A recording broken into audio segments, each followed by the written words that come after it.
Good morning students. Paravet की online classes से आज हम DSSB एग्ज़ाम 2021 का पेपर सॉल्व करेंगे। लाइव स्टॉक इंस्पेक्टर पद के लिए ये भर्ती आयोजित की गई थी 23 अप्रैल 2021 को और वर्तमान में इस पद के लिए DSSB दिल्ली चयन बोर्ड से ये भर्ती निकली हुई है और विज्ञप्ति को निकले कुछ ही दिन हुए हैं। इसकी अंतिम तिथि भी अभी आने वाली है।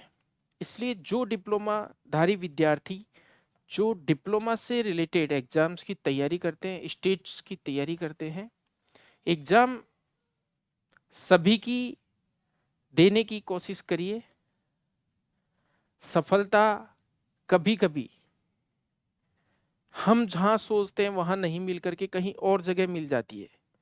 तो जिस विद्यार्थी ने ये लक्ष्य बना रखा है कि मुझे पशुपालन से संबंधित भर्तियों में सेलेक्ट होना है, तो उसके लिए ये बहुत अच्छा मौका है और मौका कभी भी जाने नहीं देना चाहिए। तो शुरुआत करते हैं हम इस पेपर के बारे में। Veterinary and live stock inspector नाम से ये पेपर हुआ था 23 अप्रैल 2021 को। तो इस पेपर में जनरल हिंदी आती है, विलोम शब्द, पर्यायवाची शब्द, इस तरह से कुछ पैराग्राफ दे दिए जाते हैं। इसी तरह से जनरल इंग्लिश आती है, इसी तरह से मैथ्स आती है। सिंपल सिंपल क्वेश्चंस आते हैं, कोई ज़्यादा टफ नहीं होता। थोड़ा सा आपको पढ़ना होगा, थोड़ा सा आपको बेसिक जानकारी लेनी होगी। इसके अलावा इंडिया जीके जो भी बेसिक्स पूछते हैं, आप इसके क्वेश्चंस देखोगे, आप खुद समझ जाओगे, ज़्यादा लेवल का पेपर नहीं आता इसमें। जनरल रीजनिंग आती है और उसके अलावा वेटनरी वाला यानी पशुपालन वाला जो सब्जेक्ट आता है। तो यहाँ पर कुछ रीजनिंग के क्वेश्चंस हैं, मैथ्स के क्वेश्चंस हैं, इंग्लिश के क्वेश्चंस हैं। हम सीधे पहुंचते हैं पशुपालन के क्वेश्चंस पर।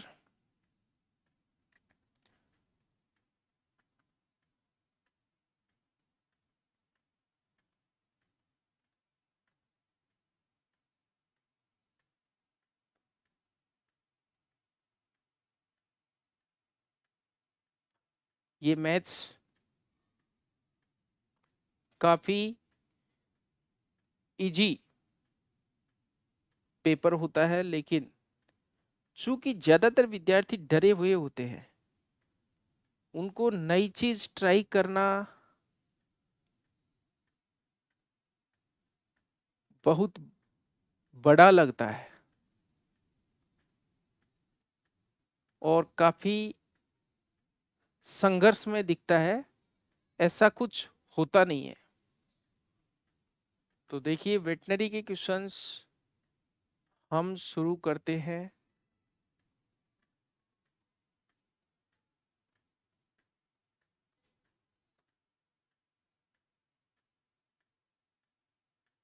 देखिए, आज होली है, धुलंडी, और इसमें देखिए क्वेश्चन मिल गया, लठमार होली किससे संबंधित है? भगवान कृष्ण से आंसर है इसका। तो थोड़ा सा आप अगर अवेयर हो, थोड़ा सा जागरूक हो, तो आप किसी भी एग्जाम को क्रैक कर सकते हैं, किसी भी परीक्षा को आप फाइट कर सकते हैं। देखिए, आपके सामने ये पेपर है। पहला क्वेश्चन है इसमें, वेटनरी से रिलेटेड जो सब्जेक्ट है इसके क्वेश्चंस हम करने वाले हैं। तो यदि आपको क्लियर नहीं दिखाई दे रहा हो तो मैं पढ़ रहा हूं। पेट के बाहरी भाग में स्थित अंडकोश एक थैली से क्यों ढके होते हैं? तो पेट के बाहरी भाग में, यानी कहने का मतलब क्वेश्चन का ये है कि बताइए टेस्टिस स्क्रोटम में क्यों पाए जाते हैं। इसका सीधा सा आंसर है शरीर से बाहर पाए जाने का मुख्य कारण है कि शुक्र जनन के लिए शरीर से कम तापमान की आवश्यकता होती है और शुक्र जनन आसानी से हो सके इसके लिए स्क्रोटम में भी एक मसल होती है, आपको पता है, डार्टोस मसल। और इस वजह से टेस्टिस का साइज बढ़ता घटता रहता है। गर्मियों में डार्टोस मसल रिलैक्स हो जाती है, शरीर से दूर हो जाते हैं ताकि टेम्परेचर थोड़ा सा बॉडी से कम रहे, ज़्यादा हीटिंग नहीं हो, कूलिंग मैकेनिज्म अच्छी हो जाए, जिससे शुक्र जनन की क्रिया सुचारू रूप से चलती रहे। तो सिंपल सी बात है, अंडकोशों के बेहतर ढंग से ताप नियमन के लिए, यानी टेस्टिस के टेम्परेचर रेगुलेशन के लिए शरीर से बाहर स्थित होते हैं। अगला क्वेश्चन है, निम्नलिखित में से कौन एक जानवर की प्यूबिक बोन का भाग नहीं है? जंगनास्ती का भाग नहीं है। Which of the following is not part of pubic bone of an animal? तो देखिए प्यूबिक बोन का कौन सा भाग नहीं है? आपको पता है जो प्यूबिक सिम्फाइसिस या पेल्विक बोन जो होती है, जिसको हम हिप बोन भी बोलते हैं, तो इस हिप बोन में 3 बोन्स होती हैं, इलियम, इस्चियम और प्यूबिस। तो इलियम, इस्चियम और प्यूबिस तो इसको बनाती हैं। तो आंसर में देखिए ये फीमर आ जाएगा, क्योंकि फीमर नहीं बनाती।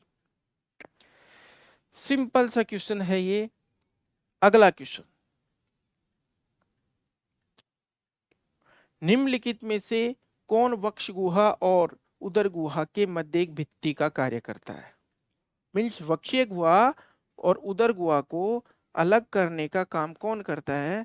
तो आपको बहुत अच्छी तरह से पता है, इंग्लिश में पढ़ते हैं, which of the following acts as a wall between thoracic cavity and abdominal cavity? Answer आ जाएगा डायफ्राम।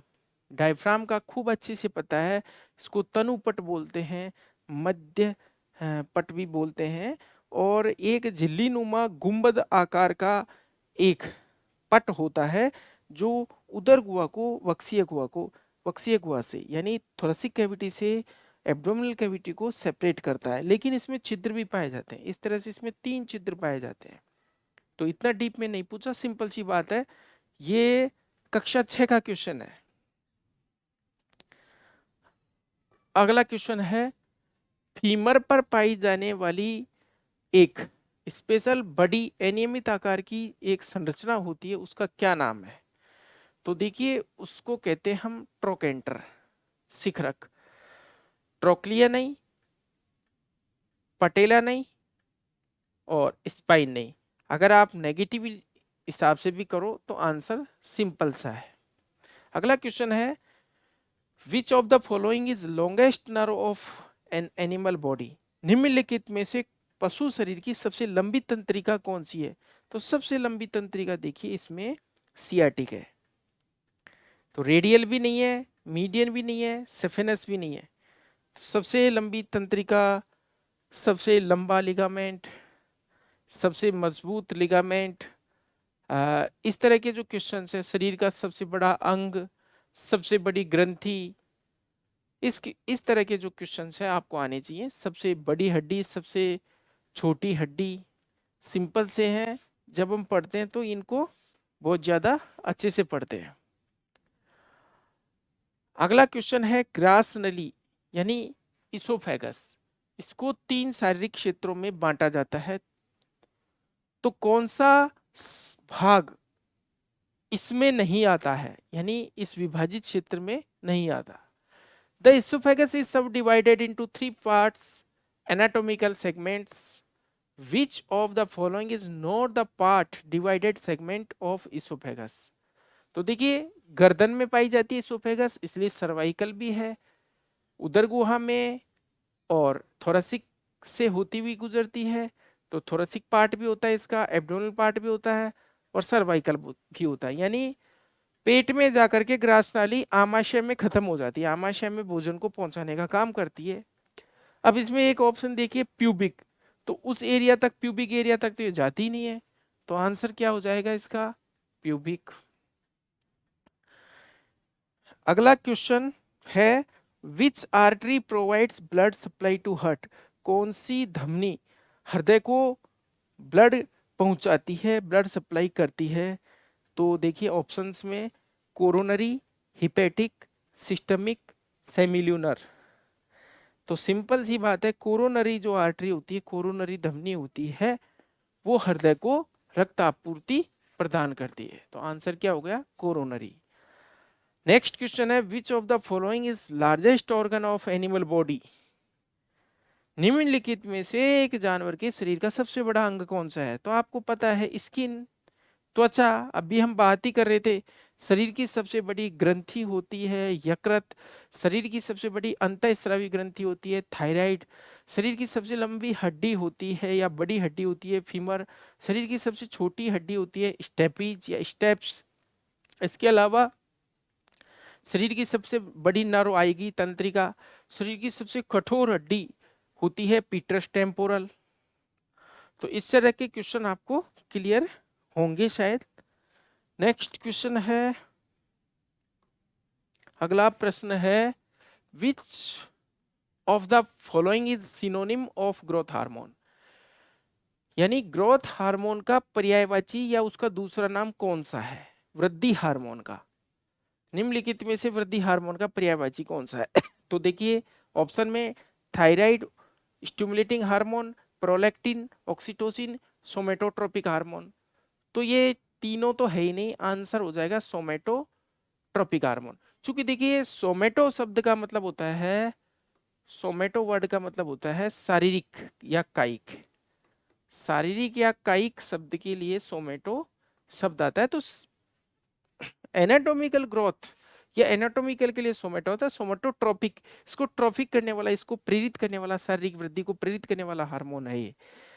नेक्स्ट क्वेश्चन है which of the following blood component help in blood clotting, यानी क्वेश्चन है निम्नलिखित में से कौन सा रक्त घटक खून के थक्के को बनाने में मदद करता है।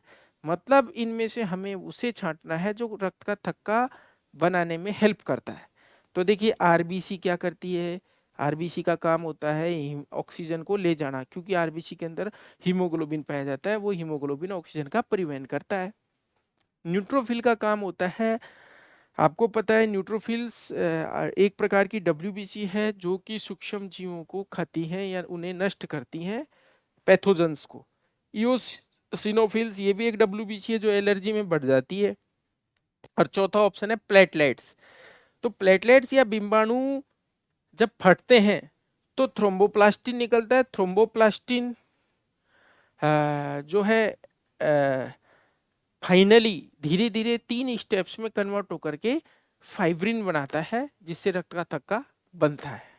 तो रक्त का थक्का बनाने में सहायक कौन हो गया, प्लेटलेट्स। आपने सुना भी होगा प्लेटलेट्स डेंगू में डाउन हो जाते हैं जिससे ब्लड बहने लगता है, यानी खून का थक्का नहीं बन पाता। तो सिंपल क्वेश्चन है बिल्कुल, ये देख लीजिए कक्षा 8 के स्तर के प्रश्न है।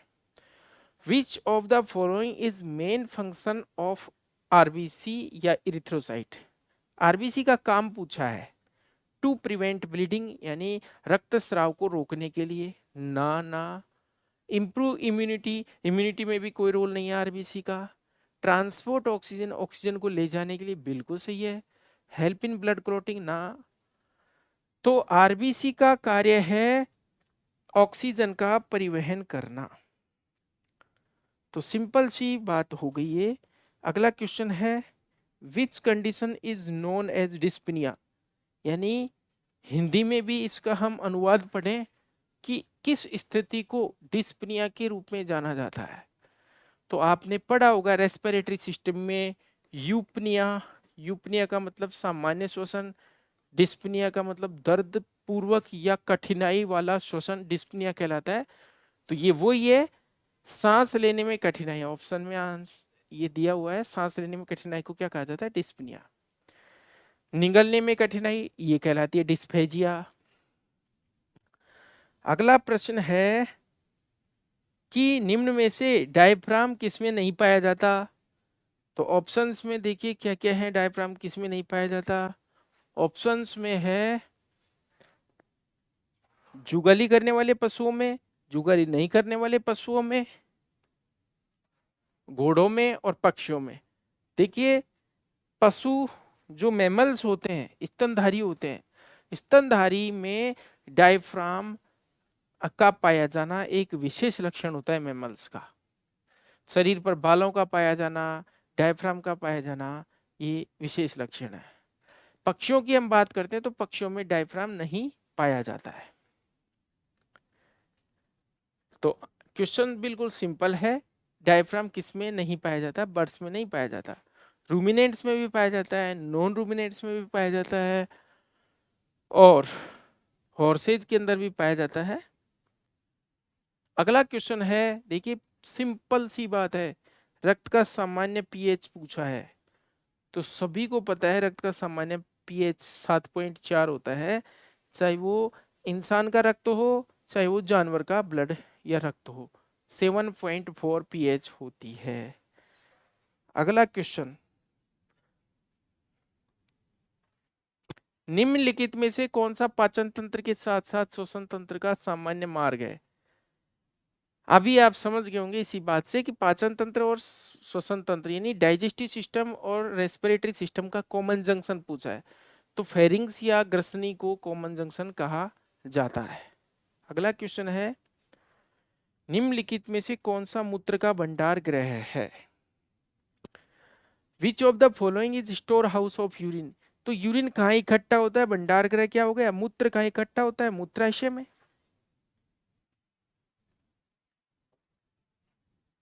अगला question, which of the following is called as a true stomach in ruminants.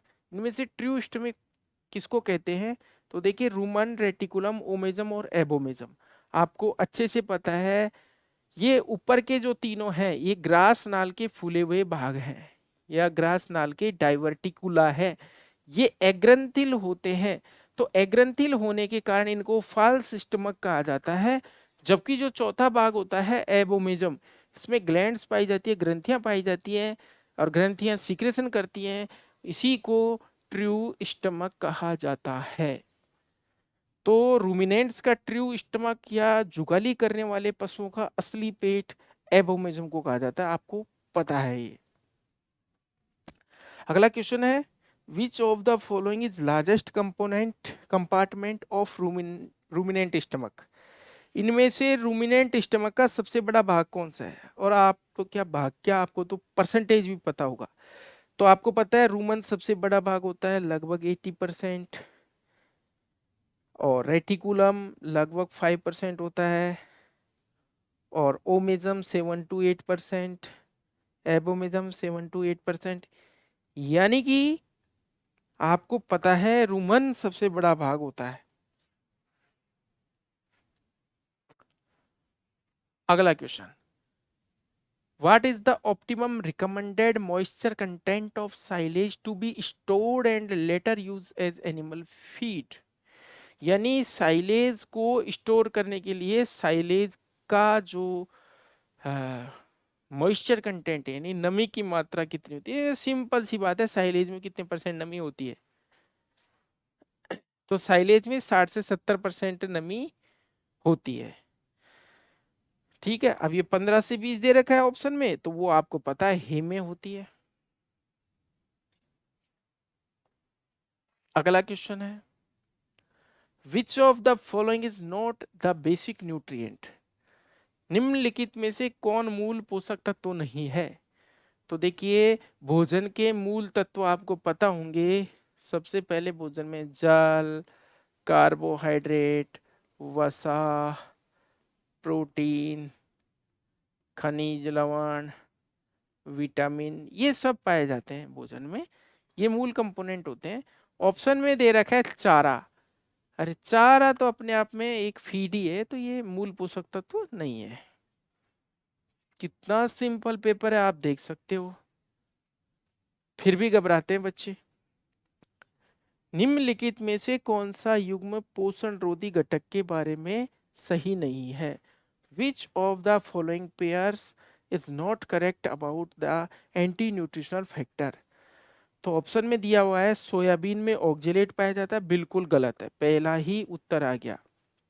Soybean में आपको पता है ट्रिप्सिन इनिबिटर या काइमोट्रिप्सिन इनिबिटर या प्रोटीएज इनिबिटर पाए जाते हैं। दूसरा ऑप्शन है मूंगफली की खल में अफ्लाटॉक्सिन, बिल्कुल ठीक है। मूंगफली की खल में जब थोड़ी बहुत नमी रह जाती है तो उसमें एक फंगस होती है, कवक होती है, जिसको कहते हैं एस्परजिलस फ्लेवस, और एस्परजिलस फ्लेवस एफ्लाटॉक्सिन्स निकालती है। एफ्लाटॉक्सिन्स 4 तरह के होते हैं, B1 G1 B2 G2, और जिसमें आपको पता है सबसे टॉक्सिक कौन सा होता है?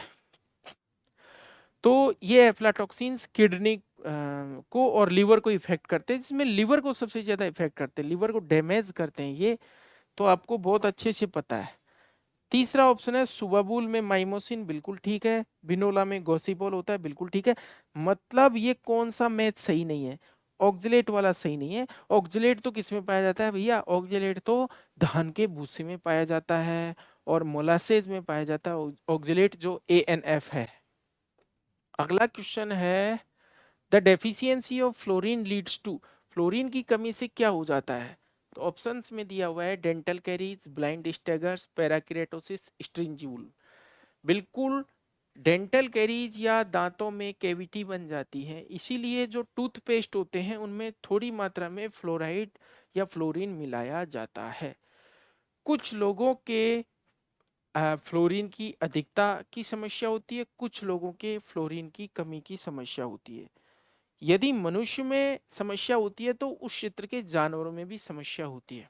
आपने देखा होगा किसी क्षेत्र में गाय भैंसे जहां पानी पीती हैं वहां पानी में फ्लोराइड की अधिकता है, जिससे उनके दांत, गाय भैंसों के दांत पीले मिलते हैं, और कुछ क्षेत्रों की गाय भैंसे हैं उनके दांत सफेद मिलते हैं। इसका कारण क्या है? पानी एक मुख्य कारण है।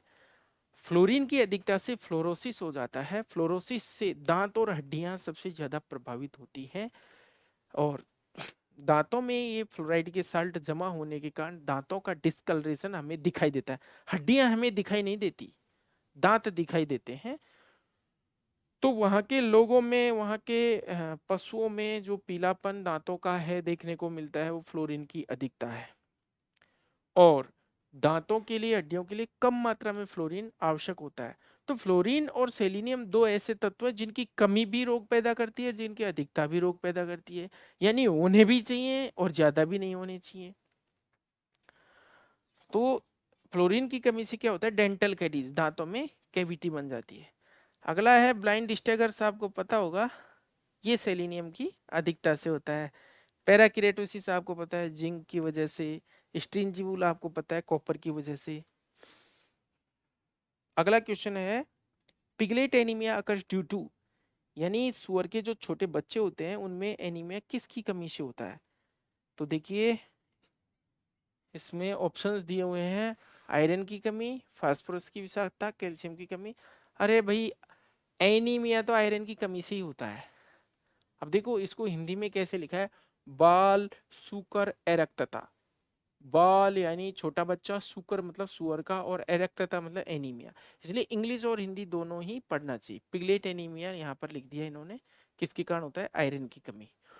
पिगलेट एनीमिया, चूंकि हम बताते हैं आपको कि सुअरी के यानी सौ के मिल्क में, सुअरी के दूध में आयरन बहुत ज्यादा कम होता है। वैसे दूध में आयरन और विटामिन सी ये लगभग एब्सेंट से होते हैं, बिल्कुल कम पाए जाते हैं, लेकिन सुअरी के दूध में और भी ज्यादा कमी होती है आयरन की।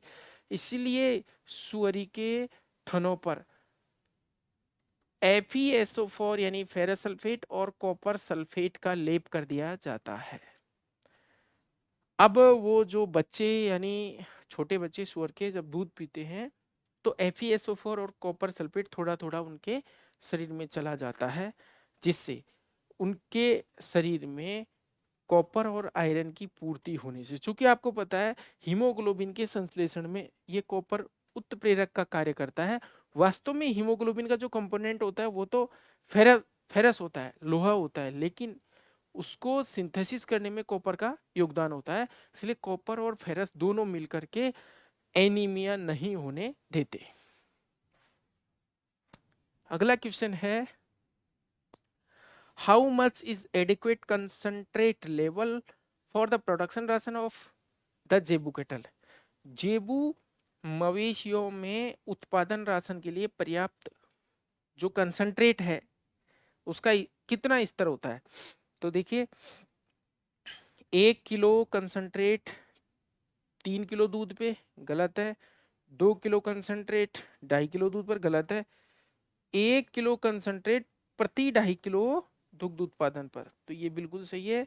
आपको पता है भैंस को और विदेशी गाय को 2 किलो दूध उत्पादन पर 1 किलो बाट या दाना या कंसंट्रेट एक्स्ट्रा देते हैं। तो यहाँ पर अपने जो देसी गाय होती है, चूंकि देसी गाय का दूध थोड़ा सा पहली बात तो भैंस की तुलना में पतला होता है और उत्पादन कम करती है, इस वजह से थोड़ा सा कम कंसंट्रेट देते हैं विदेशी गाय की तुलना में और भैंस की तुलना में। विदेशी गाय का दूध हालांकि देसी गाय की तुलना में पतला होता है, लेकिन चूंकि उत्पादन ज्यादा होता है विदेशी गाय का, एक्जोटिक कैटल का, इसलिए उसे कंसंट्रेट हम भैंस के बराबर ही देते हैं उत्पादन राशन के रूप में। अगला क्वेश्चन है, निम्नलिखित में से कौन चारे का मुख्य तत्व नहीं है। तो देखिए ऑप्शन में जल, ऑक्सीजन, क्रूड प्रोटीन और crude fibre. Which of the following is not proximate principle of feed. तो प्रोक्सीमेट प्रिंसिपल कौन सा नहीं है, ऑक्सीजन नहीं है भाई। आपको पता है प्रोक्सीमेट प्रिंसिपल्स जर्मनी की विंडे प्रयोगशाला में हेनबर्ग और स्टोहमान नाम के वैज्ञानिक ने दिए थे। और देखिए इनके अनुसार कौन कौन से प्रोक्सीमेट प्रिंसिपल होते हैं।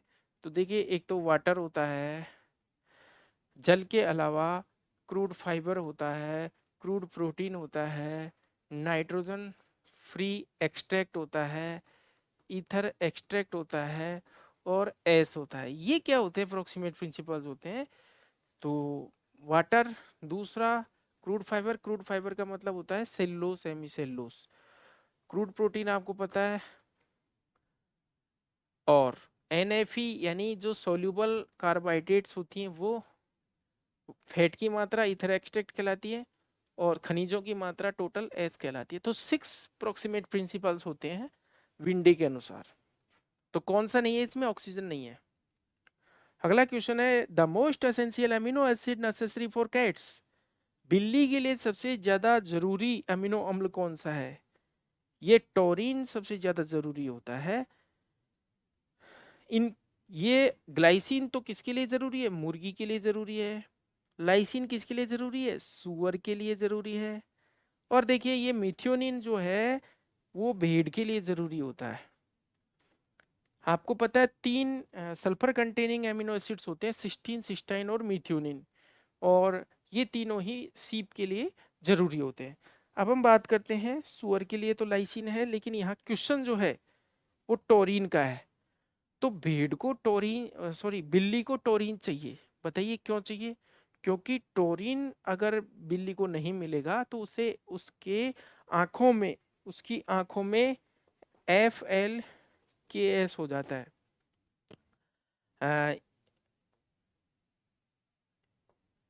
Feline feline retinal degeneration. यानी कहने का मतलब ये है कि बिल्ली की आंखों का जो रेटिना है उसका डीजेनरेशन चालू हो जाता है टोरिन की कमी से। तो बिल्ली को मांस वाले उत्पाद या मांस की चीजें बहुत जरूरी होती हैं उसके आहार में, क्योंकि मांस वाली चीजों से उसे टोरिन प्राप्त होता है। कुत्ता बिना मांस या मांस के उत्पादों के रह सकता है, लेकिन बिल्ली नहीं रह सकती। अगर बिल्ली को हम टोरिन की कमी में या मांस के उत्पादों को नहीं देंगे, किसी भी रूप में नहीं देंगे, या उसे कैट फूड नहीं खिलाएंगे, तो अंधी हो जाती है बिल्ली।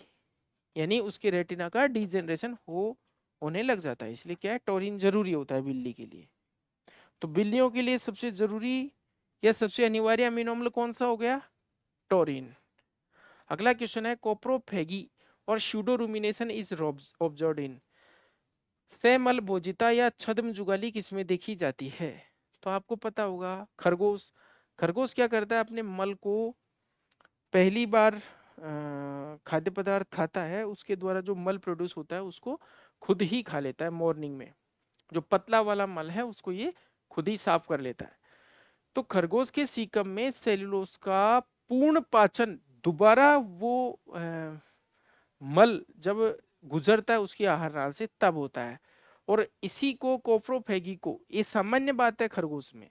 अन्य जानवरों में किसी खनिज की कमी से या पैरासाइट्स की वजह से ये देखने को मिलती है, जैसे गाय या फिर भैंस या फिर अन्य जानवर मिट्टी खाएंगे या गोबर खाएंगे, वो किसी कंडीशन में खाएंगे, वो धीरे धीरे बुरी आदत के रूप में विकसित हो जाता है। लेकिन खरगोश में इसे बुरी आदत नहीं कहा जाता, खरगोश में ये सामान्य बात होती है स्वयं के मल को खाना।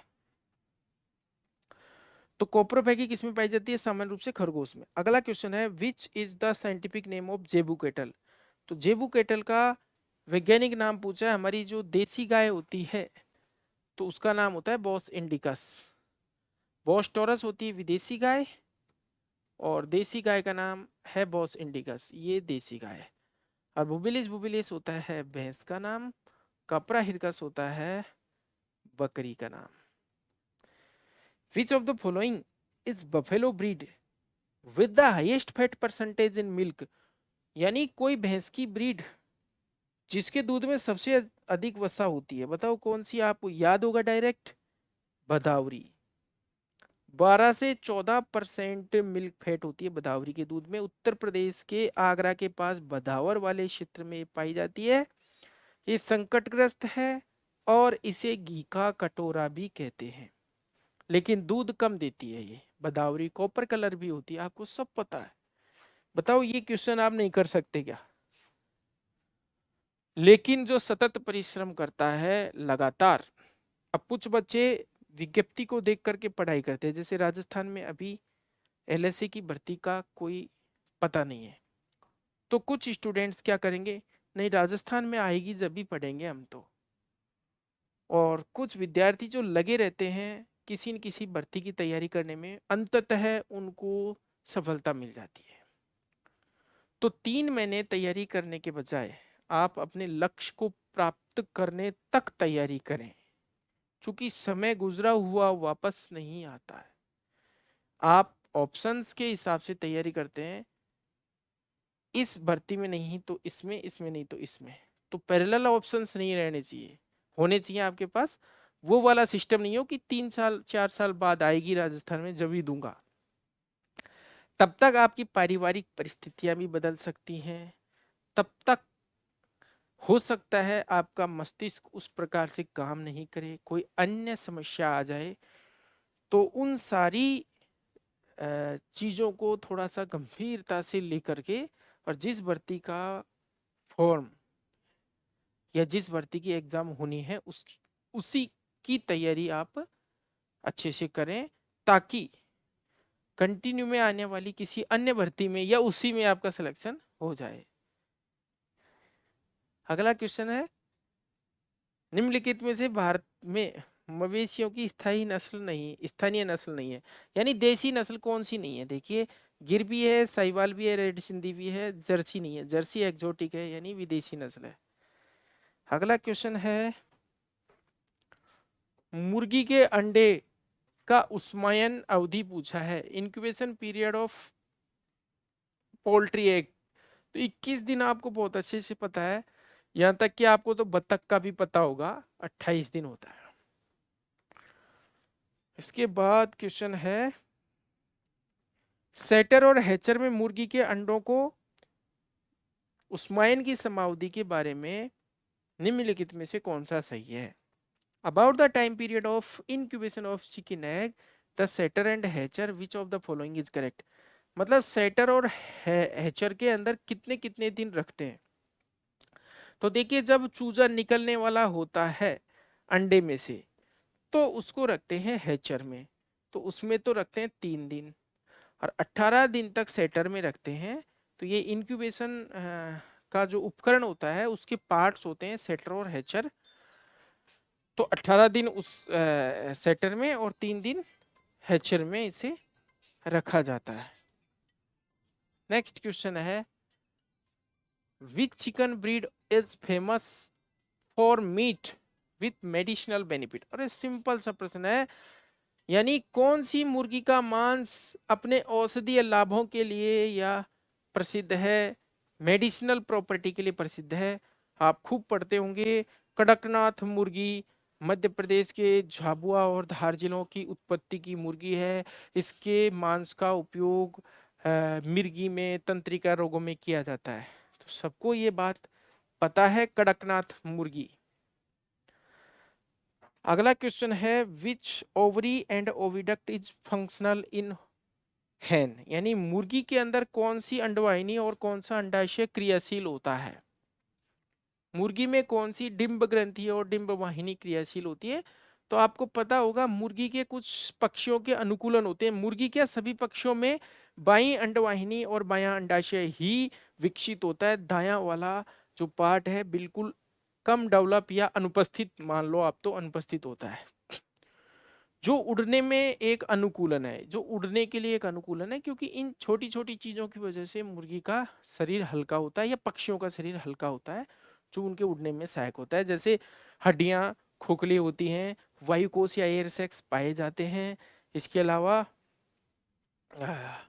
पंख पाए जाते हैं, और बायां अंडाशय और बाईं अंडवाहिनी ही विकसित होते हैं, दायां वाला नहीं पाया जाता। इसके अलावा यूरिनरी ब्लैडर एब्सेंट होता है। यूरिनरी ब्लैडर एब्सेंट होता है तो जो मूत्र होता है यूरिक एसिड के रूप में, बीट के रूप में निकल जाता है, जो कि अपने आप में वजन को कम करने का। तो इन छोटे छोटे तरीकों से पक्षियों का वजन कम हो जाता है, ये हल्के हो जाते हैं, अपने उड़ पाते हैं। तो बाएं अंडवाहिनी और बाएं अंडाशय ही पाया जाता है, दायां वाला एब्सेंट होता है। अगला क्वेश्चन है, निम्नलिखित बीमारियों के चलते पोल्ट्री प्रभावित होती है, इसमें से कौन सा विषाणु से जनित रोग नहीं है, मतलब विषाणु से होने वाली बीमारी कौन सी नहीं है। तो देखिए, मरेक्स जो डिजीज है ये विषाणु से होती है। हर्पीस वायरस से होती है, आपको पता है। रानीखेत जो है ये भी वायरस से होती है, पैरामिक जो वायरस से। फाउल पॉक्स ये भी पॉक्स वायरस से होती है। पुलोरम डिजीज ये साल्मोनेला पुलोरम नाम के बैक्टीरिया से होती है। तो आंसर आ जाएगा पुलोरम डिजीज। निम्नलिखित में से कौन संकर प्रजातियों का सही वर्णन करता है। Which of the following represents the correct description of hybrid species. Species hybridisation यानी प्रजातीय संकरण में, आपको हमने कई बार बताया है, प्रजातीय संकरण में पहले वाली जो प्रजाति है मेल वाली और दूसरी वाली फीमेल वाली। जैसे टाइगर और लॉयन का क्रॉस कराएंगे तो टाइगोन बनता है। लॉयन मेल ले लेंगे और टाइगर फीमेल ले लेंगे तो लाइगोन लाइगर बनता है। तो इस तरह से प्रजातियों के बीच में संकरण सामान्य रूप से संभव नहीं है, लेकिन इन्हें संभव कराया जाता है, जो निकट संबंधी प्रजातियां होती है उनमें। तो देखिए, इसमें ऑप्शन दे रखा है जोंकी, जेब्रा और कुत्ता। बिल्कुल नहीं, जोंकी बनता है जेब्रा और डंकी से। जेड फॉर जेब्रा, ओंकी मतलब डंकी। टाइगोन बनता है टाइगर और लोयन से। तो यहाँ पर टाइगर मेल मेल लिया जाता है, ये पहला वाला मेल होता है, तो यहाँ मादा लिख रखा है, तो ये भी गलत हो गया। फिर लाइगर बनता है लॉयन, होगा इसमें नर, तो यहाँ पर नर टाइगर बता रखा है, ये भी गलत हो गया। हाँ, टाइगोन बनता है मेल टाइगर और फीमेल लॉयन से। मेल वाला पहले आता है, फीमेल वाला बाद में आता है, और इसका कैपिटल लेटर यहाँ पर फर्स्ट में लिखा जाता है। ये प्रजातीय संकरण का नामकरण के लिए हमने एक छोटा सा सिस्टम पढ़ा हुआ है। अगला क्वेश्चन है, देखिए, who is the father of genetics. आनुवंशिकी के पिता कौन है। तो आनुवंशिकी के पिता को कौन नहीं जानता। अगर आपने 10वीं क्लास में भी साइंस पढ़ी है तो आप बता सकते हो, मेंडल को आनुवंशिकी का पिता कहा जाता है। अगला क्वेश्चन है, who proposed the double helix model of DNA. DNA का द्विकुंडलिनी मॉडल किसने दिया था। ऑप्शन में है मॉर्गन, वाटसन, मेंडल और डार्विन। तो आपको पता होगा, वाटसन और क्रिक ने डीएनए का डबल हेलिक्स मॉडल दिया था, 1953 में दिया था, और इनको नोबेल प्राइज भी दिया गया था। और आपको ये भी कई बार बता चुके हैं कि नोबेल प्राइज वाला कोई भी आविष्कार आए उसको, कोई भी खोज आए उसको रट लेना। मॉर्गन को प्रयोगात्मक आनुवंशिकी के पिता कहा जाता है और मेंडल को आनुवंशिकी के पिता कहा जाता है। और चार्ल्स डार्विन ये वो वैज्ञानिक थे जिन्होंने योग्यतम की उत्तरजीविता का सिद्धांत दिया था कि इस धरती पर जो योग्य होगा वही जीवित रहेगा, अन्यथा मारा जाएगा।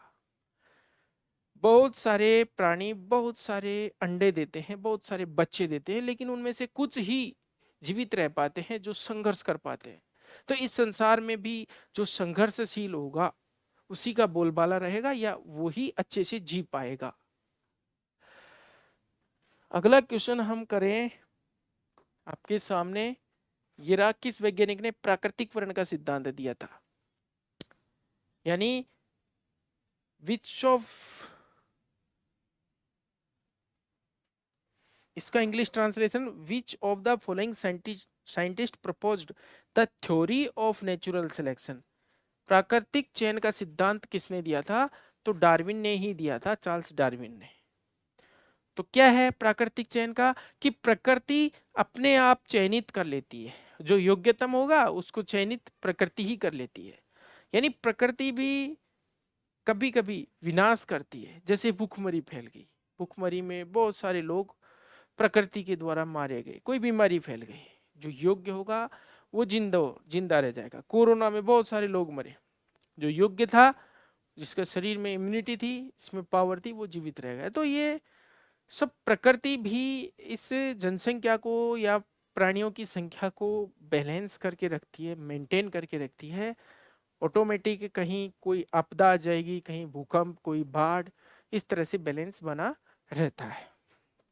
अन्यथा देखिए, जो धरती है, पृथ्वी है, इसकी जो मैक्सिमम कैरिंग कैपेसिटी है, यानी मनुष्य के हिसाब से देखा जाता है पृथ्वी पर अधिकतम मनुष्य कितने रह सकते हैं, तो ये बताया गया है 10 अरब, इससे ज्यादा नहीं रह सकते।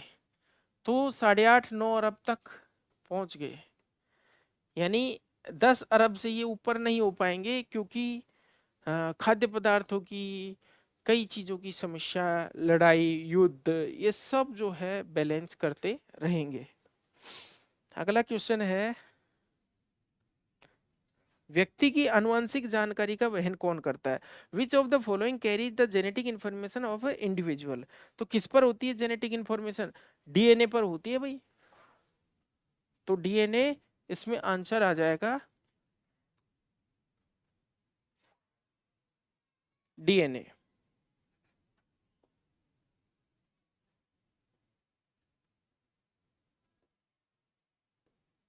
तो आंसर क्या है? डीएनए। डीएनए पर ही रहती है। आपको पता है आरएनए प्रोटीन संश्लेषण में सहायता करता है, माइटोकॉन्ड्रिया, सेल वॉल। माइटोकॉन्ड्रिया के अंदर थोड़ा बहुत डीएनए होता है, लेकिन वो डीएनए सेल्यूलर डीएनए कहलाता है, वो सोमेटिक डीएनए कहलाता है। वो उस कोशिका के लक्षणों को ले जाता है। हालांकि सेल वॉल में कुछ भी नहीं होता, आरएनए डीएनए से ही बनाया जाता है। तो देखिए, सूचना तो डीएनए पर होती है, और डीएनए उस सूचना को अभिव्यक्त कैसे करता है? एमआरएनए का निर्माण करके, और एमआरएनए प्रोटीन बना करके।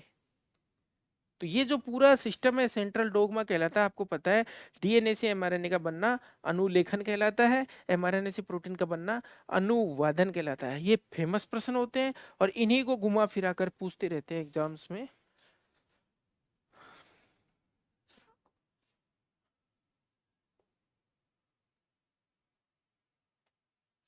अगला क्वेश्चन, पशु और उसके गुणसूत्र संख्या को दर्शाने वाला सही युग्म कौन सा है? Which option is correct pair showing an animal and it's chromosome number.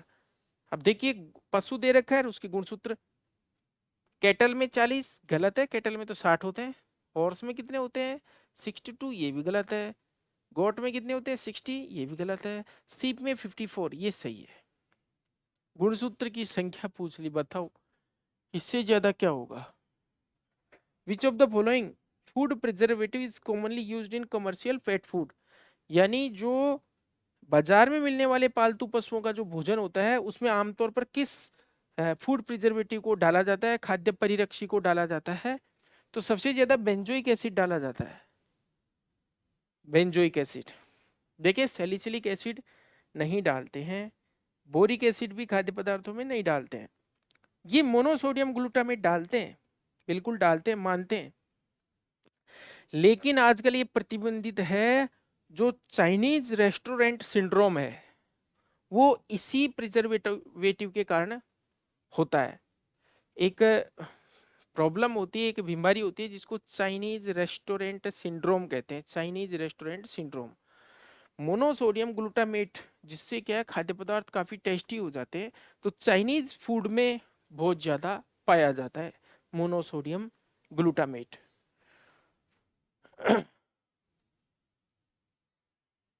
तो ध्यान रखना चाइनीज आइटम में मोनोसोडियम ग्लूटामेट एक प्रिजर्वेटिव के रूप में होता है।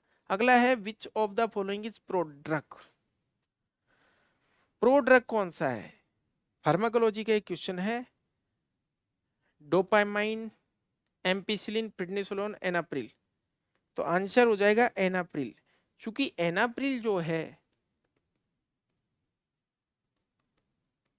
ये एनाप्रिलेट में बदल जाता है। एनाप्रिलेट जो होता है इसका एक्टिव फॉर्म होता है। वास्तव में ये एनाप्रिल क्या काम आता है? कैप्टोप्रिल, एनाप्रिल, लिसिनोप्रिल, ये सारी ड्रग्स होती है ACE inhibitor, angiotensin converting enzyme inhibitors, ACE inhibitors कहते हैं इनको। और ये क्या करती है? ये बढ़े हुए बीपी को सामान्य करती है। जब ब्लड प्रेशर बढ़ जाता है, किसी का बीपी बढ़ जाता है, तो उसको नॉर्मल करती है, नॉर्मलाइज करती है। जो वेन्स हैं उनके टेंशन को ये कम करती, रिलैक्स करती है, जिससे बीपी नॉर्मल हो जाता है। और जो डोपामाइन है ये क्या है? ये तो एक्टिव फॉर्म है लेवोडोपा का, लेवोडोपा इसकी प्रोड्रग है। एम्पिसिलिन एंटीबायोटिक है, प्रेडनिसोलोन एक है, स्टीरोइड है, आपको पता है कॉर्टिकोस्टेरॉइड है। अगला क्वेश्चन है, कोशिश करिए देखने की, क्या है? अरंडी की फलियों में कौन सा विषाक्त तत्व पाया जाता है? जो कैस्टर बीन की जो पॉड्स होती हैं उनमें, देखिए which of the following toxic principle present in castor beans. अरंडी के बीजों में, यहाँ पर फलियों में कर दिया, वहां पर बीजों में है। ठीक है, बीजों में मान लीजिए, अरंडी के बीज तो आप जानते होंगे, कैस्टर। तो कैस्टर का जो नाम होता है रिसिनस कम्युनिस होता है।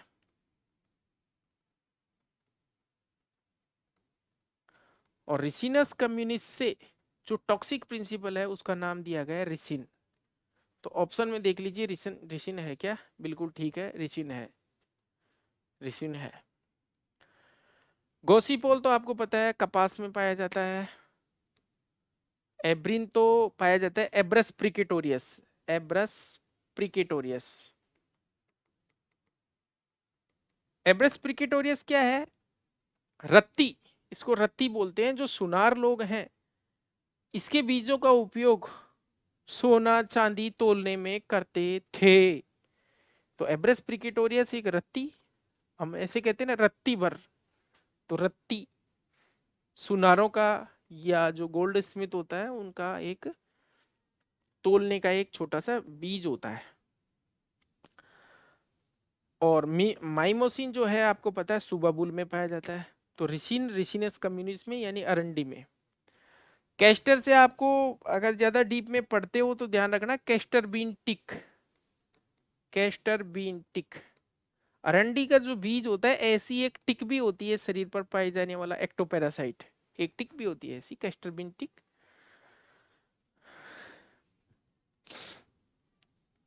अगला क्वेश्चन है, किस स्थिति में एपिनेफ्रिन दिया जाता है? Epinephrine is indicated in which of the following condition. तो ऑप्शन में हाइपरटेंशन, एलर्जी, एनाफाइलेक्सिस और अस्थमा। तो ऑप्शन में, ऑप्शन के हिसाब से आंसर होना चाहिए एनाफाइलेक्सिस, बिल्कुल ठीक है। एनाफाइलेक्टिक शॉक आपने सुना होगा, कभी कभी किसी भी वजह से जनरलाइज्ड बॉडी का शॉक हो जाता है।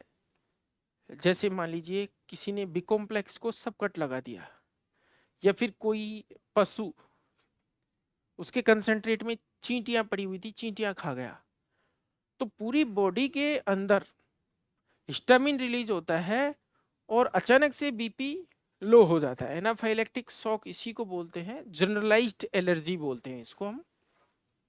बहुत सारी मधुमक्खियां किसी को खा गई, जानवर को या इंसान को, तो ब्लड का जो वॉल्यूम है वो क्या हो जाता है, डिक्रीज, क्योंकि रक्त वाहिनियां क्या हो जाती है, डायलेट हो जाती है हिस्टामिन के प्रभाव से। तो एनाफाइलेक्सिस में हम देते हैं क्या, जो मौत के मुंह में से भी बचा लाती है, एड्रेनलिन। तो एड्रेनलिन को या एपिनेफ्रिन को, देखिए एपिनेफ्रिन लिख दिया तो वहां से कंफ्यूज नहीं होना। एपिनेफ्रिन, आपको पता है नेफ्रॉन किस में पाया जाता है, किडनी में। तो किडनी के ऊपर जो ग्रंथि पाई जाती है इसको अधिवृक्क ग्रंथि या एड्रिनल ग्लैंड कहते हैं, या एपिनेफ्रिन नेफ्रिक ग्लैंड भी कहते हैं। तो इसी ग्लैंड से एड्रेनलिन निकलता है, इसी एड्रेनलिन का नाम है एपिनेफ्रिन। तो बात है कि एपिनेफ्रिन शब्द से आप कंफ्यूज मत होना, एड्रेनलिन ही है ये। अगला क्वेश्चन है, निम्नलिखित में से कौन एक हीमोकोगुलेंट के रूप में कार्य करता है। हीमोकोगुलेंट का मतलब होता है जो रक्त का थक्का बनाए। तो देखिए स्ट्रेप्टोकाइनेज, ये तो उल्टा पिघलाता है, आजकल बहुत ज्यादा उपयोग किया जा रहा है। कुछ लोगों में जो थक्के जम जाते हैं, उन थक्कों को पिघलाने के लिए स्ट्रेप्टोकाइनेज का उपयोग किया जाता है। डाइकोमोरोल, डाइकोमोरोल आपको पता है, एक स्वीट क्लोवर नाम का एक पौधा होता है, स्वीट क्लोवर। इस स्वीट क्लोवर के अंदर डाइकोमोरोल पाया जाता है। ये विटामिन के को खत्म करता है। तो विटामिन के को खत्म करेगा तो ये तो हो गया एंटीकोगुलेंट। लेकिन हमें तो हीमोकोगुलेंट देखना है। तो इथामसाइलेट बिल्कुल इंजेक्शन के रूप में पशुओं में लगाया जाता है। जब ब्लीडिंग हो रही होती है, खून का स्राव या रक्त का स्राव हो रहा होता है, तो ऐसे समय पर इथामसाइलेट लगाया जाता है। इथामसाइलेट क्या करता है, ब्लड का थक्का बनाता है। अगला क्वेश्चन है, who is regarded as the father of extension education. Extension education के पिताजी कौन है। तो जेपी लीगन का आपको पता होगा, प्रसार शिक्षा का जनक या प्रसार शिक्षा का पिता जेके लीगन है। इसके बाद देखिए यहां पर भी आपको ध्यान रखना है, वाटसन क्रिक का जिक्र हो ही चुका। कार्ल लैंडस्टीनर को फादर ऑफ, कार्ल स्टीनर ने क्या किया था, ब्लड ग्रुप्स की खोज की थी, तो इसको ब्लड ग्रुप का पिता में कहा जाता है। इसके बाद विच of the following is not type of extension teaching method. प्रसार शिक्षण की पद्धति का प्रकार कौन सा नहीं है, व्यक्तिगत है बिल्कुल, आप पर्सनल लेटर लिख करके किसी को बता सकते हो, ग्रुप में बिल्कुल माइक से बता सकते हो, या फिर मास विधि, बिल्कुल अखबारों में किसी से भी आप प्रसार शिक्षण कर सकते हो, टीवी पे भी आप प्रसार, तो ये मास वाला हो गया। और चौथा है गुणवत्ता विधि, तो ये नहीं है गुणवत्ता विधि, ये कोई विधि नहीं है। अगला क्वेश्चन है, अधिगम की स्थिति में केंद्रीय स्थान किसका होता है। who occupies the central position in learning situation। Learning situation में कौन सेंटर में होता है, शिक्षार्थी या लर्नर। अरे भाई जब हम आपको कुछ बता रहे हैं और अब आपका ही ध्यान नहीं है इसकी तरफ, तो हम किसे बताएं। तो मुख्य जो उसका केंद्र होता है वो शिक्षा लेने वाला होता है। अगला है, हु इनॉग्रेटेड पंचायती राज इन 1959। आपको पता है 2 अक्टूबर 1959 को पंचायती राज शुरू हुआ था, और राजस्थान के नागौर जिले से। लेकिन शुरुआत किसने की थी, किसने इसका उद्घाटन किया था, पंडित जवाहरलाल नेहरू ने। अगला क्वेश्चन है, किसी भी नए विचार को सबसे पहले जो अपनाता है उसको क्या कहा जाता है, इनोवेटर। सिंपल सी बात है, आपने इनोवेटर एडेप्टर कर्व पढ़ा होगा इस तरह से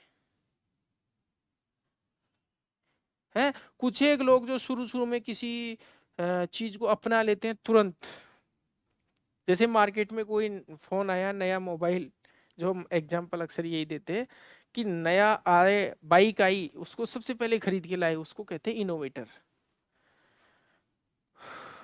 तो इनोवेटर का मतलब हो गया किसी चीज का इनोवेशन करने वाला, यानी प्रवर्तक कहते हैं उनको। सबसे पहले लाने वाले को क्या कहते हैं? प्रवर्तक। और सबसे अंत वाले को कहते हैं लैगार्ड्स, पिछलग्गू। एक इकाई में कितने बकरी बकरियां होती है?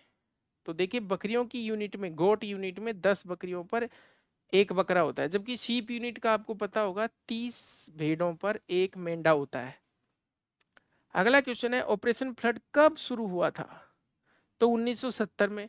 आपको तो ऑपरेशन फ्लड की फेज भी पता होंगी, फर्स्ट फेज, सेकंड फेज और थर्ड फेज।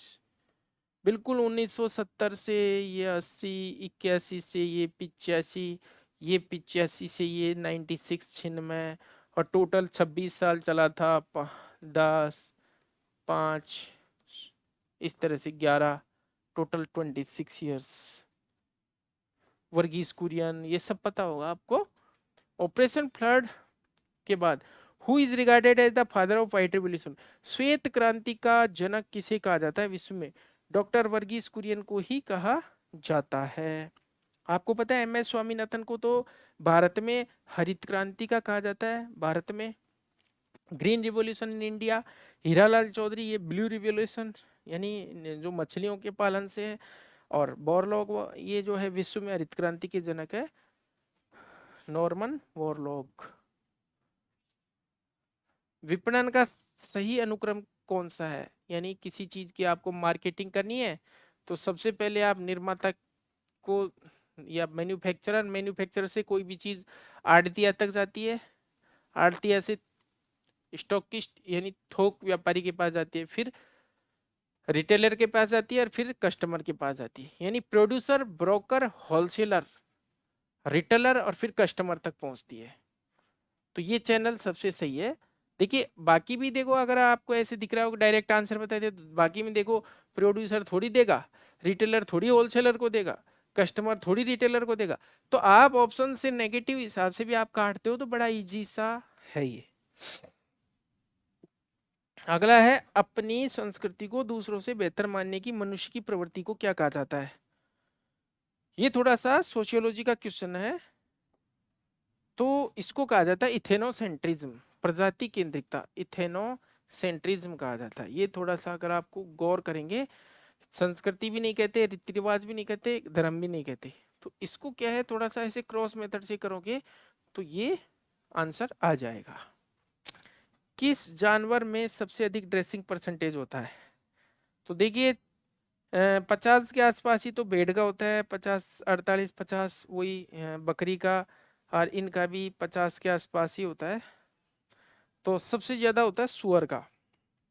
आपको पता है सुअर से भी ज्यादा मुर्गी का होता है। ड्रेसिंग परसेंटेज का मतलब होता है, ड्रेसिंग परसेंटेज का मतलब होता है उस पशु में कितना मीट निकला बटे उसका बॉडी वेट इंटू 100। तो ये ड्रेसिंग परसेंटेज का फॉर्मूला, यानी सुअर में अपने बॉडी वेट के हिसाब से सबसे ज्यादा परसेंटेज मीट निकलता है, इसका मतलब ये है। अगला क्वेश्चन है what is the average yield of blood and average bleeding time for cattle during slaughter? यानी मवेशियों के वध के दौरान उनसे बहने वाले रक्त की औसत मात्रा और औसत रक्त स्राव का समय क्या है? तो ब्लीडिंग टाइम पूछा है, तो ब्लीडिंग टाइम तो 6 मिनट होता है। 6 मिनट में कितना ब्लड निकल जाता है? 10 से 12 किलोग्राम। ये भी आपके छोड़ने लायक प्रश्न था, अगर ये नहीं आता है तो 2-3 क्वेश्चन अगर आप छोड़ भी देते हो तो आपका सिलेक्शन फिर भी कोई नहीं रोक रहा। पशु का वध करते समय किस पंथ के लोग हलाल विधि को, तो हलाल आपको पता है मुस्लिम धर्म में हलाल काम में आती है। हलाल का मतलब होता है इस जुगुलर वेन को और कैरोटिड आर्टरी को धीरे धीरे ऐसे काटते हैं तो प्रॉपर रूप से पूरी ब्लीडिंग हो जाती है। और मीट अच्छा वो ही माना जाता है जिसमें शरीर का संपूर्ण रक्त निकल चुका हो।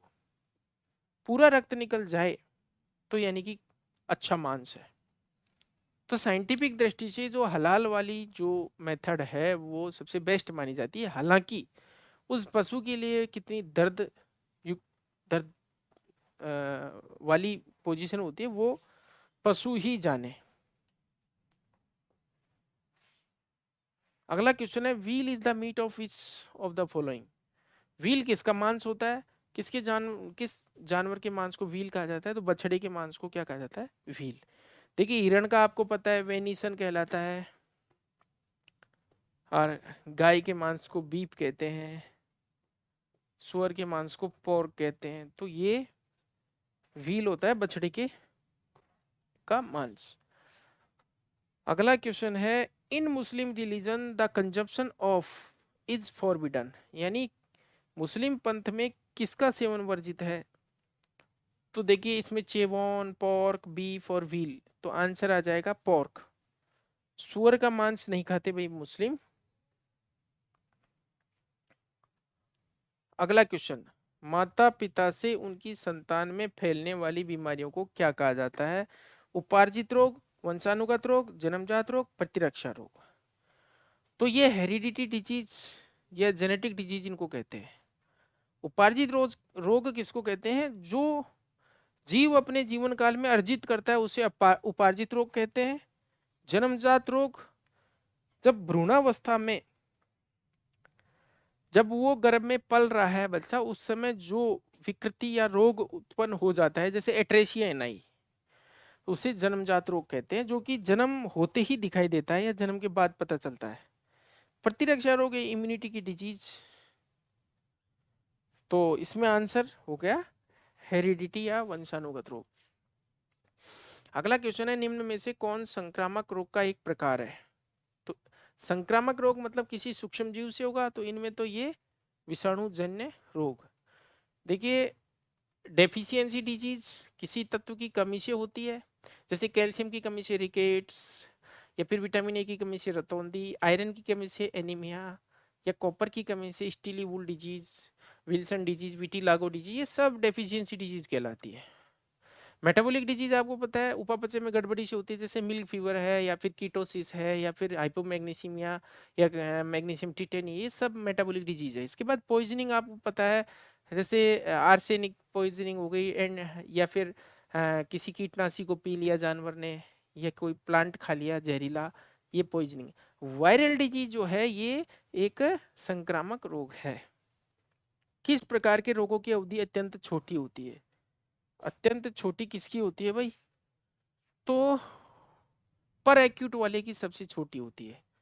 आपको पता है कोई भी बीमारी है समय के हिसाब से ऐसे बांटते हैं, पर एक्यूट यानी घंटों का मामला, फिर उसके बाद एक्यूट दिनों का मामला, सब एक्यूट सप्ताह का मामला, और क्रोनिक महीनों या वर्षों का मामला।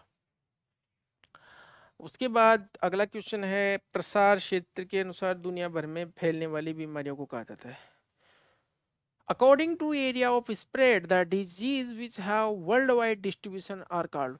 ऐसी बीमारी जिसका पूरे विश्व में प्रसार होता है उसे क्या कहते हैं? तो देखिए उसे कहते हैं पेंडेमिक डिजीज। और ये तो मानव की बात हो गई। पशुओं की बात करें तो पशुओं में फैलने वाली ऐसी बीमारी जो पशुओं के एक महाद्वीप से दूसरे महाद्वीप में या पूरे विश्व को प्रभावित करती है, उसको कहते हैं पेंजूटिक डिजीज। तो जैसे कोरोना एक पेंडेमिक डिजीज है, जबकि बर्ड फ्लू या फिर यूं कहें स्वाइन फ्लू एक पेंजूटिक डिजीज है। अगला क्वेश्चन है which is the causative agent of haemorrhagic septicaemia. HS का रोग कारक पूछा है, तो एचएस के रोग कारक में भी रोग कारक का नाम तक नहीं दिया। देखो कैसे पूछा है, अरे भाई विषाणु से होता है या जीवाणु से होता है या कवक से होता है या प्रोटोजोआ, अरे बैक्टीरिया का नाम तो आपसे नहीं पूछा, मत बताओ, लेकिन इतना तो बता दो बैक्टीरिया से होता है, वायरस से होता है, काई से होता है। तो एचएस तो बैक्टीरिया से होता है। और अन्य भर्ती परीक्षाओं में क्या पूछेंगे? देखिए एचएस का बैक्टीरिया भी नहीं पूछेंगे।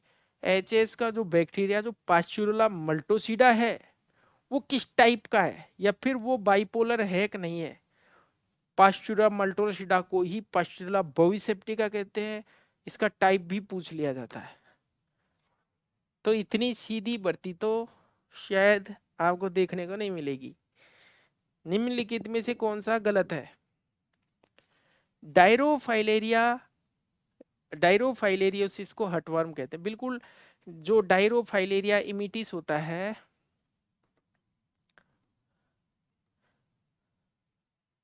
इमिटिस, इसको क्या कहते हैं? हर्टवर्म कहते हैं। बिल्कुल ठीक है। थैलेजिया, आपको पता है थैलेजिया एक आंख का कीड़ा होता है, आई वर्म कहते हैं इसको। स्पाइरोसर्कोसिस को, बिल्कुल ठीक है, इसोफिजियल वर्म कहते हैं। और वर्मिनस न्यूमोनिया, वर्मिनस न्यूमोनिया आपको पता है ये किससे होता है? डिक्टाइलोकोलस विविपेरस से होता है। तो ये गलत है, ये मिसमैच है, ये सही मैच नहीं है। तो आंसर आ जाएगा डायरोफाइले सॉरी वर्मिनस न्यूमोनिया। आपको पता होगा ये जो वर्मिनस न्यूमोनिया है वो किससे होता है? डिक्टाइलोकोलस, डिक्टाइलोकोलस विविपेरस से, विविपेरस से, गाय भैंस में। और डिक्टाइलोकोलस आर्म फिल्डाई से होता है घोड़े में, गधे में। तो इस बीमारी में होता क्या है? फेफड़ों में एक परजीवी है ये डिक्टाइलोकोलस वाला, ये फेफड़ों में या श्वसन तंत्र में ये कहीं न कहीं रहने लग जाता है, जिससे इन्फ्लेमेशन होती है, सूजन होती है। और लंग की इन्फ्लेमेशन को आपको पता है न्यूमोनिया कहते हैं, फेफड़ों की सूजन को न्यूमोनिया कहते हैं। तो ये न्यूमोनिया जैसे लक्षण पैदा कर देता है, जिसमें पशु लगातार खांसी करता है, खांसी या दांशी करता है, जिसको हस्क हुस्क डिजीज कहते हैं। इस तरह से, तो इसलिए इसको क्या कहते हैं? हम हस्क हुस्क डिजीज कहते हैं। अगला क्वेश्चन है, निम्नलिखित में से कौन सा आफरा या रूमिनल टिम्पेनिका पर्यायवाची है? तो इंटेस्टाइनल ऑब्स्ट्रक्शन नहीं है भैया, आंत में अवरोध को इंटेस्टाइनल ऑब्स्ट्रक्शन बोलते हैं। वेगस इंडाइजेशन बिल्कुल नहीं है। सिंपल इंडाइजेशन बिल्कुल नहीं है। ब्लॉट, देखिए आफरे को क्या क्या कहते हैं, ध्यान रखना। आफरा, एक तो आफरा आपको पता है गैसीय आफरा होता है। सामान्यतः गैसीय आफरा के लिए टिम्पेनी वर्ड का इस्तेमाल किया जाता है। एक आफरा होता है बुलबुले वाला, जो फ्रोदी ब्लॉट कहलाता है, जो बहुत खतरनाक होता है। लेग्यूम पौधे खाने से फ्रोदी ब्लॉट हो जाता है, क्योंकि लेग्यूम पौधों में सेपोनिन होता है, और सेपोनिन क्या बनाता है? झाग बनाता है। आजकल बहुत सारी ऐसी औषधियां हो गई जिनको पिलाते हैं, जैसे सिलिका डाइमेथिकॉन, पॉलिस ऑक्सेन, इनको पिला देते हैं, जिससे ये बुलबुले खत्म हो जाते हैं। आफरे का एक नाम और है हुब्ज, हुब्ज, आफरे को हुब्ज भी कहते हैं। अगला क्वेश्चन है, inflammation of udder is known as, यानी अडर की सूजन क्या कहलाती है? तो मेस्टाइटिस कहलाती है, आपको पता है। सिस्टाइटिस किसकी होती है? मूत्राशय की। नेफ्राइटिस किडनी, आर्थराइटिस जोड़ों, तो ये आपको पता होगा। अगला है, foul typhoid is a disease affecting. अब अगले ने क्वेश्चन दे दिया कि फाउल टाइफाइड किस में होगा, तो फाउल में होगा, और फाउल को ही कहते हैं पोल्ट्री। सिंपल क्वेश्चन है कि फाउल टाइफाइड भाई किस में होता है? तो गाय में भी नहीं होगा, बकरी में भी नहीं होगा, भेड़ में भी नहीं होगा, किस में होगा? मुर्गी में होगा। विच of the following is the absorbable suture material? अवशोषित होने वाला कौन सा है? निम्नलिखित में से अवशोषित होने वाला जो टांके लगाने वाला मटेरियल है या धागा है वो कौन सा है? तो देखो, कपास अवशोषित नहीं होता, रेशम भी बिल्कुल अवशोषित नहीं होता, नायलॉन भी नहीं होता, कैटगट, कैटगट हो जाता है। आपको पता है कैटगट शरीर के आंतरिक भागों में टांके लगाने में ये कैटगट इस्तेमाल करते हैं। और आपको तो कैटगट के टाइप्स भी पता है, प्लेन कैटगट, हाइपोक्रोमिक, नॉर्मोक्रोमिक और हाइपरक्रोमिक कैटगट। जितना उसमें क्रोमिक एसिड की परसेंटेज ज्यादा, उतना ही लंबा अवशोषण समय, 10 दिन, 15 दिन, 20 दिन, 40 दिन ऐसे।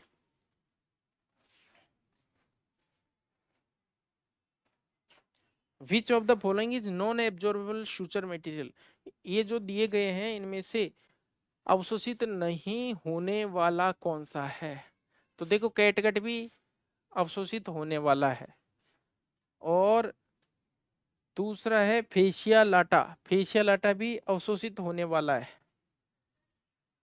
पॉलीग्लाइकोलाइट, पॉलीग्लाइकोलिक एसिड भी अवशोषित होने वाला है। पीजीए, पीजीए ये भी अवशोषित होने वाला है। लेकिन कॉटन जो है ये अवशोषित होने वाला नहीं है। अब भी हमने पढ़ाई था, उसी क्वेश्चन को थोड़ा सा घुमा करके दूसरा बना दिया। अगला क्वेश्चन है, आर्टरी फोर्सेप का क्या उपयोग है? तो आर्टरी फोर्सेप क्या काम आएगी? आर्टरी को पकड़ने। अब बिना काम में तो पकड़ेंगे नहीं, जब सर्जरी करेंगे आर्टरी में से खून निकलेगा तो उसके ऐसे लगा देते हैं आर्टरी फोर्सेप को। तो ऑपरेशन के समय धमनी के रक्तस्राव को दबा करके उसकी जांच करना। ठीक है, ये वाला। टिश्यू फोर्सेप क्या काम आता है? ऊतक को पकड़ने के। अगला है which instrument is use to remove gas from Roman?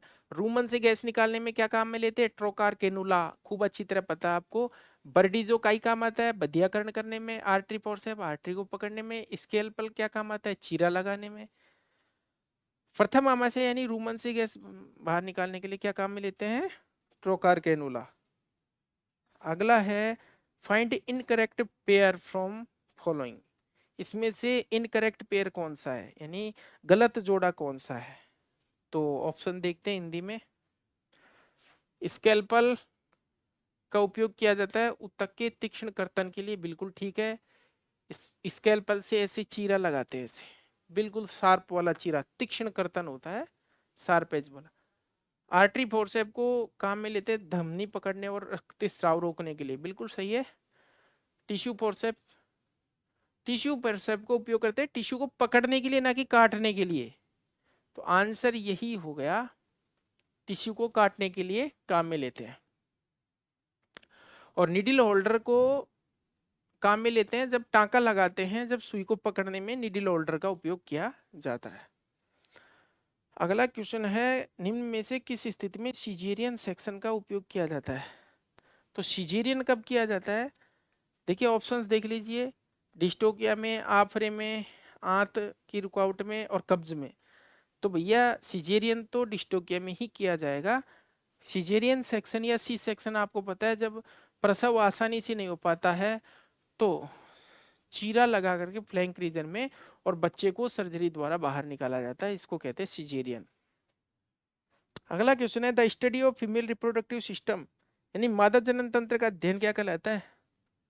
तो आपको पता है गायनेकोलॉजी कहलाता है। एंड्रोलॉजी नर जनन तंत्र का अध्ययन, नेफ्रोलॉजी किडनी का अध्ययन, इम्यूनोलॉजी इम्यूनिटी का अध्ययन। अगला क्वेश्चन है which of the following is the primary sex organ of female reproductive system? अरे मादा जनन तंत्र के प्राथमिक जननांग कौन से हैं? अंडाशय होते हैं, ओवरी होते हैं। नर के कौन से होते हैं? वृषण या टेस्टिस होते हैं। तो ओवरी आंसर आ गया। Which of the following is polyestrous animal यानी कौन सा एक पॉलीएस्ट्रस जानवर है इनमें? तो कुतिया आपको पता है वर्ष में 2 बार आती है, या एक सीजन में 1 बार आती है, इसलिए इसको क्या कहते हैं? मोनोएस्ट्रस। तो जंगली जानवर और कुतिया तो क्या है? मोनोएस्ट्रस है। ये दोनों तो मोनोएस्ट्रस है। घोड़ी जो है ये बसंत ऋतु में आती है, इसको कहते हैं हम सीजनली पॉलीएस्ट्रस बोलते हैं। प्लेन पॉलीएस्ट्रस होती है गाय। गाय पूरी वर्ष भर प्रत्येक 21 दिन में, अगर अपन प्रेग्नेंट नहीं करवाते तो प्रत्येक 21 दिन के बाद हिट में आती है, इसलिए इसको पॉलीएस्ट्रस बोलते हैं। तो गाय और बकरी तो होती है पॉलीएस्ट्रस। बाकी जैसे भैंस है वो सीजनल पॉलीएस्ट्रस होती है, भेड़ होती है वो भी सीजनल पॉलीएस्ट्रस होती है, या फिर ऊंटनी है वो भी सीजनल पॉलीएस्ट्रस है, घोड़ी है वो भी सीजनल पॉलीएस्ट्रस है, कुतिया है वो मोनोएस्ट्रस है। इसके बाद क्वेश्चन है what is the normal gestation period of bitch? अरे कुतिया का गर्भकाल पूछा है भाई, कुतिया का गर्भकाल कितना होता है? 2 महीने, 2 महीने में लगभग 62 दिन। खरगोश का होता है लगभग 28 दिन, ध्यान रखना है आपको। सुअर का होता है 3 महीने 3 सप्ताह 3 दिन, सबका पता है आपको। अगला question which is the first stage of parturition? प्रसव की प्रथम जो चरण या प्रथम स्टेप कौन सी होती है? तो फर्स्ट स्टेप में क्या होता है? सर्विक्स धीरे धीरे डायलेट होती है, डायरेक्ट डिलीवरी नहीं हो जाती, पहले सर्विक्स का मुंह खुलेगा, चौड़ी होएगी, ठीक है। तो ये आंसर आ गया आपका, डायलेशन ऑफ सर्विक्स। उसके बाद बच्चा आता है, वो सेकंड स्टेप होती है। उसके बाद जो प्लेसेंटा गिरता है, जेर गिरती है, वो तीसरी स्टेज होती है।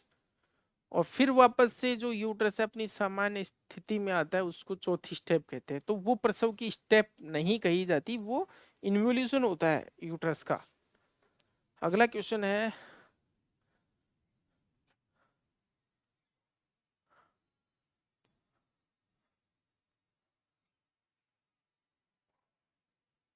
Which method of artificial insemination is used in cattle and buffalo. गाय भैंस में एआई की कौन सी विधि काम में लेते हैं? तो ऑप्शन है, इंग्लिश में हम पढ़ लेते हैं इसको। पहला ऑप्शन है वेजाइनल स्पेकुलम मेथड, बिल्कुल बहुत कम काम में लेते हैं। Recto vaginal method, cork screw method, vaginal method. Recto vaginal method, आपको पता है एआई करते समय एक हाथ को ऊपर रेक्टम में दिया जाता है, दूसरे हाथ में गन ली जाती है, और इस ऊपर वाले हाथ से इस गन को डायरेक्ट किया जाता है। क्योंकि आपको पता है दोनों छिद्रों के बीच में एक पतली सी परत होती है, तो यहाँ से जब गन डालते हैं तो महसूस हो जाता है इस वाले हाथ से, और उसको सर्विक्स में डाला जाता है।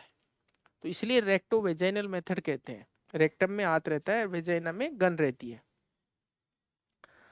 अगला है, which method is use for diagnosis of pregnancy in goats. तो देखो अपन मलाशय में हाथ नहीं दे सकते, क्यूबोनी टेस्ट नहीं करते। क्यूबोनी टेस्ट आपको पता है किस में किया जाता है? क्यूबोनी टेस्ट घोड़ी में किया जाता है, एजे टेस्ट भी नहीं। एब्डोमिनल पेल्पेशन, हाँ आप ऊपर ऊपर से भेड़ बकरियों को ऐसे पकड़ करके महसूस कर सकते हैं कि प्रेग्नेंट है या नहीं है। हालांकि कंफर्मेशन का कोई गारंटी नहीं है। बकरियों में गर्भावस्था निदान के लिए किस पद्धति का उपयोग किया जाता है? तो इसमें किया जाता है उदरीय परिस्पर्शन, एब्डोमिनल पेल्पेशन, बाहर से ही महसूस किया जाता है। अगला क्वेश्चन है, थ्रोइंग टेम्परेचर पूछा है फ्रोजन सीमन का। आपको पता है जब क्रायोकेन जो जार होती है, क्रायोकेन या LN2 जार है, उसके अंदर से कैनिस्टर को ऊपर लेते हैं, कैनिस्टर में गोबलेट, गोबलेट में सीमन की स्ट्रा, और सीमन की स्ट्रा में सीमन फ्रोजन अवस्था में होता है -196 डिग्री सेंटीग्रेड पर। अब इस फ्रोजन सीमन को हम एआई के लिए बाहर निकाल रहे हैं, तो गर्दन तक उस कैनिस्टर को ले आते हैं, और वहां से कैनिस्टर में से इस तरह से उसको निकाल करके स्ट्रा को, और फिर किस में डालते हैं? 37 डिग्री सेंटीग्रेड तापमान वाले पानी के अंदर डालते हैं, और इस प्रोसेस को कहते हैं थोइंग। तो यही क्वेश्चन है थोइंग वाला। थ्रोइंग की जाती है 37 से 40 डिग्री फॉर 30 सेकेंड्स। प्रशीतित वीर्य के लिए विलगन तापमान है 37 डिग्री से 40 डिग्री, और टाइम है 30 सेकेंड। अगला क्वेश्चन है, T shape uterus present in which of following. T shape गर्भाशय किस में पाया जाता है? घोड़ी में पाया जाता है। आपको पता है टी सेप होता है घोड़ी में, वी सेप होता है कुतिया में, और वाई सेप होता है गाय भैंस में। गाय भैंस, ये थोड़ा सा आपको ध्यान रखना है। अगला है, bunch of grape shape ovary, किसकी ओवरी अंगूर के गुच्छे जैसी होती है? तो सुअरी, घोड़ी, भेड़, गाय। तो आपको पता है घोड़ी की तो किडनी शेप होती है, और भेड़ और काऊ की लगभग ओवल या फिर इस तरह से बादाम शेप होती है, एलमंड शेप होती है। तो जो सुअरी की होती है ये अंगूर के गुच्छे की तरह होती है। या फिर अगर ऑप्शन में अंगूर का गुच्छा नहीं मिले तो मलबरी लिख देना। मलबरी का मतलब होता है सहतूत, इस तरह से मलबरी जैसी या सहतूत जैसी। अगला question, which of the following primary sex organ of male reproductive system. पुरुष प्रजनन तंत्र का मुख्य जननेंद्रिय कौन सा है? टेस्टिस। टेस्टिस में क्योंकि शुक्राणु बनते हैं।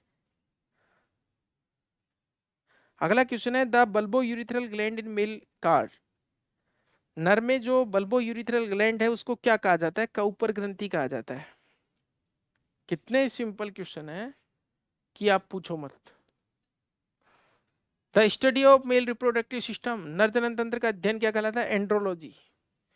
यानी कुछ ऐसे बच्चे हैं जो फेलियर हैं अन्य एग्जाम्स में, लेकिन वो इस पेपर को करे तो 100/98 कर देंगे। पुरुष प्रजनन तंत्र के अध्ययन को कहते हैं andrology. Which of the following is called neck of womb, गर्भाशय की गर्दन किसे कहा जाता है? तो सर्विक्स को कहते हैं भाई। सर्विक्स को यूट्रस की गर्दन कहा जाता है। साइलेंट ईट किस में देखने को मिलती है? साइलेंट ईट भैंस में देखने को मिलती है। आपको बताया मैंने, स्प्लिट ईट घोड़ी में, साइलेंट ईट भैंस में, या फिर कभी कभी फॉल्स हीट प्रेग्नेंट एनिमल्स में देखने को मिलती है। अगला क्वेश्चन है, when animal is made to fallen and legs tied then, यानी जब पशु के पैर बांध दिए जाते हैं और उसे नीचे गिरा दिया जाता है तो इसको क्या कहते हैं? कास्टिंग कहते हैं। देखिए, कास्टिंग की परिभाषा है, पशु को सावधानी पूर्वक और आराम से गिराना कास्टिंग कहलाता है। पशु को सावधानी पूर्वक व आराम से गिराना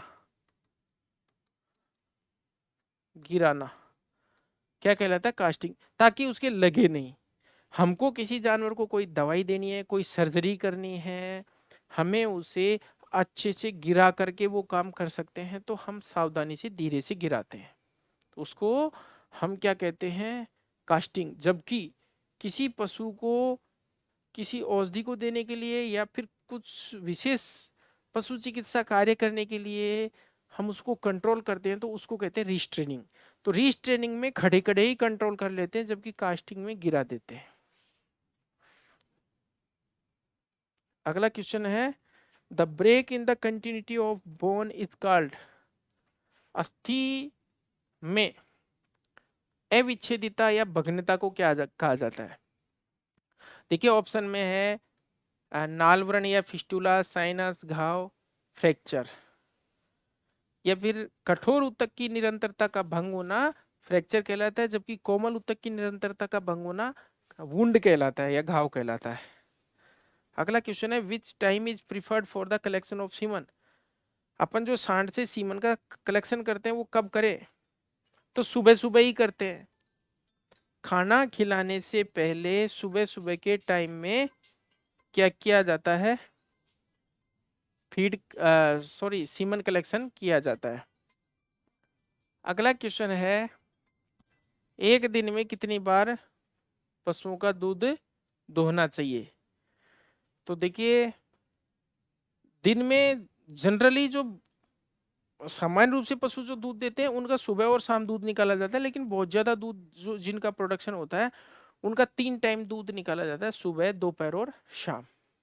तो 2 या 3 टाइम आंसर आएगा। और कैसे निकालना चाहिए?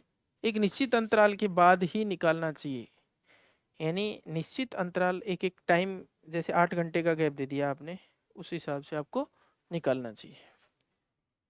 अगला क्वेश्चन है, दूध का दोहन किस विधि से नहीं करना चाहिए या दोहते समय किस विधि से बचना चाहिए? नकलिंग, पूर्ण अस्त विधि, स्ट्रिपिंग और मिल्किंग मशीन। देखिए, मिल्किंग मशीन को आप खूब काम में लो, कोई मना नहीं करता। जब पशुओं की संख्या ज्यादा है तो मिल्किंग मशीन ही काम आएगी। स्ट्रिपिंग का मतलब होता है, जैसे ये थन है तो चुटकी विधि, इससे बता देते हैं। मान लो ये थन है, ये है फुल हैंड मिल्किंग या पूर्ण हस्त विधि, इसको फिस्टिंग भी कहते हैं। ये सबसे अच्छी विधि है, इससे सबसे ज्यादा दूध दुहा जाता है। लेकिन जब पशु की जो थन छिद्र है या गैलेक्टोपोर है वो सकरा होता है, यानी हार्ड मिल्कर्स है, हार्ड मिल्कर्स की स्थिति में जब बहुत ज्यादा परेशानी आती है फुल हैंड मिल्किंग में, तो कभी कभी लोग इस तरह से अंगूठा लगा करके दूध निकालते हैं। तो इस विधि से थन का ऊतक नष्ट हो जाता है, क्योंकि ये बोन है यहाँ पर टच होती है बार बार बार बार बार बार, जिससे थन में क्या हो जाता है? गांठ पड़ जाती है, फाइब्रोसिस हो जाता है। तो सबसे बुरी विधि है नकलिंग, या इस तरह से ये वाली विधि सबसे बुरी है। सबसे अच्छी विधि फुल हैंड वाली है। और स्ट्रिपिंग विधि जो छोटे थन वाले पशु होते हैं उनमें काम में ली जाती है, इसको चुटकी विधि भी कहते हैं। या फिर दूध दो लिया, उसमें अंत में जो फैट वाला जो मिल्क बच जाता है उसको इस तरह से निकालने में स्ट्रिपिंग काम में लेते हैं। अगला क्वेश्चन है, the failure of testis to descent in scrotal sac is called, यानी वृषणों का वृषण कोश में नहीं उतर पाना क्या कहलाता है?